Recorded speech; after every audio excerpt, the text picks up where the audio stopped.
तो जनाब तुम देख रहे यूट्यूब चैनल इरफान उकाड़ा मोटरसाइकिल मकैनिक। तो सर होंडा 125 19 मॉडल होंडा है, जैनमन कंडीशन, टोटल जैनमन कंडीशन जे।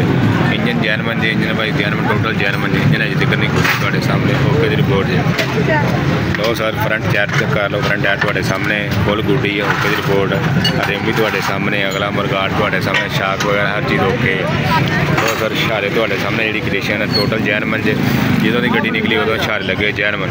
तो सर टैंकी जे दी टैंकी अपनी जैनमन हालत जे ठीक हो गया। एंड टापे ने टैंकी का मेन उपरला हिस्सा जी, परली साइड का दिखाने। लो सर इस साइड जो होंडे की ठीक हो गया, इस साइड का टापा जे, यह चैन कवर आ गया जो होंडे का। सीट की कंडीशन नॉर्मल जे, सीट कमीशन तुहाडे सामने जे। सीट की कंडीशन पिछे वाला टायर तुहाडे सामने 0 मीटर फिट करवाया, टायर नवा पवाया, फिट कराया 0 मीटर ठीक हो गया।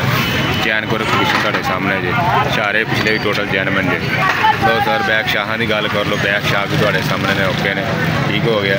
अदली साइड का इशारा नहीं है। सलेंसर है, सलेंसर तुहाडे सामने माड़ा मोटा गड्डी तुहाडे सामने, सलेंसर की कंडीशन तुहाडे सामने माड़ी मोटी ग्लो मार दी। बाकी इंजन 10/10 है, सारी चीज़ एस है ओके की रिपोर्ट जी ठीक हो गया। किक वाली साइड बाकी स्टार्ट करके तुम साउंड वगैरह भी चेक करवावांगे। बाकी जिन्हें मेरे दोस्त ने वीडियो देखने लाइक सब्सक्राइब लाजमी करो को आने वाली नवी वीडियो दोस्तों तक पहुँच सके। तो सर फौरी सेल जे, प्राइफर ओके जे। मोटरसाइकिल डिमांड की गल करी, डिमांड मालक 85,000 रुपये डिमांड कर रहा है जी। 85,000 19 मॉडल, कागज़ फाइल हर चीज़ क्लीयर जे, कागज़ वगैरह क्लीयर जे। 85,000 रुपये डिमांड दे। बाकी इंजन का साउंड तुम चेक करवा दें, सिर्फ इन्हें मीटर की बॉडी केसिंग चेंज हुई, बाकी ओके सारी क्लीयर है। तो सर इंजन की आवाज़ सुन लो।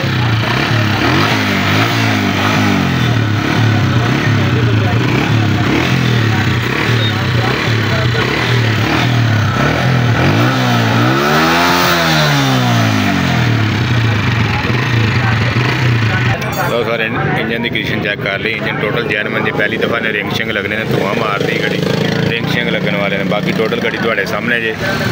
बाकी मौके पर घाटा वाधा हो जाए, 85,000 डिमांड कर रहे हैं 19 मॉडल जे। कागज़ फैल क्लीयर जे, लाहौर का नंबर जे, ब्लैक कलर के है जे ठीक है। बाकी मौके पर कमी पेशी हो जाएगी जी।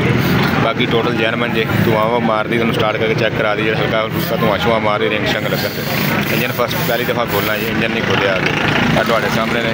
जोड़े भाई ने लाने कमेंट च रब्ता कर सकता है।